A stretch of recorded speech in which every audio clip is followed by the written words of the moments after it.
Always a bit of bureaucracy. So, good afternoon. It's really an honor to have Bridge Colby visiting today. And you're a great friend. You were here in February.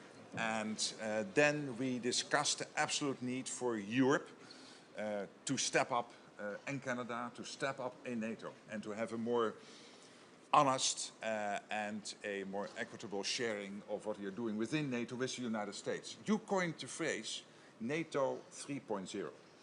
And that's basically what we're now all using because it was very well put.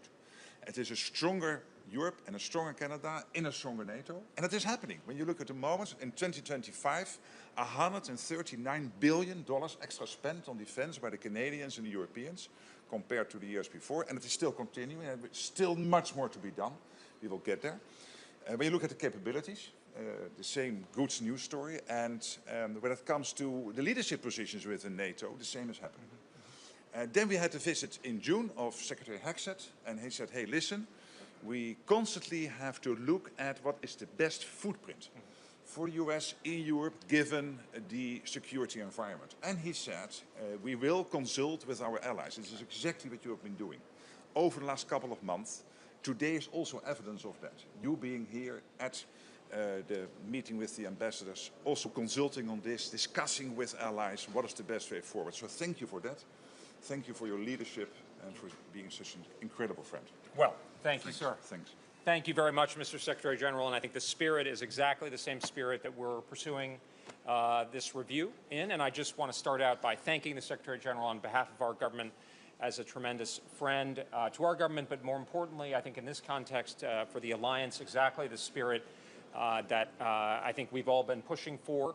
And that really, I think, just to kind of center on how tremendous of an accomplishment, I mean, thanks to the Secretary General, thanks to President Trump, thanks to some key leaders here in Europe, to go from a conversation that was in quite a different place a couple of years ago to one where we're actually having a kind of down-to-business conversation about how we go forward together in a world in which Europe, which is obviously a very wealthy continent, can and is taking primary responsibility for its own conventional defense. Obviously, the United States remaining committed to NATO, remaining linked to this alliance here, of course, and also the lead, Europe taking the lead in support to Ukraine. So the spirit that we come in is obviously one, as you said, sir, of consultation, of engagement. We want to hear from our allies. I mean, that's the questionnaire that some of you asked about. We wanted allies to hear from them directly in writing, in the spirit of NATO 3.0, sir, that you pointed to, which is a European-led conventional defense, but understanding how we manage across time the extraordinary investments by governments like Poland, like Germany, like your country, the Netherlands, many others. We hope others will come along. But I think we really want to stress here, and again, thanks to President Trump, thanks to Secretary General Rutte, how extraordinary this progress has been. And then to build, and this review is as the Secretary Hegseth has called it, the NATO 3.0 review, to advance and accelerate what's happening. And then to look at the strategic posture at a high level of the U.S. forces in Europe, obviously Europe remaining a critical interest of the United States, even as we prioritize the Western Hemisphere and the first island chain, how we make that fit for purpose, not only for today, but going forward. Obviously, a lot of things here in the continent, we would think about even NATO 1.0, going back to 1987, 1988. Let's make it adaptive. Let's make it make sense. Let's look at some of the things like access spacing and overflight, where there is a lot of good, but there's some things that we need to work out to make sense going forward. So that's the spirit. I'm here. I've already had a series of really great meetings this morning with European counterparts, with our incredible Ambassador Whitaker here.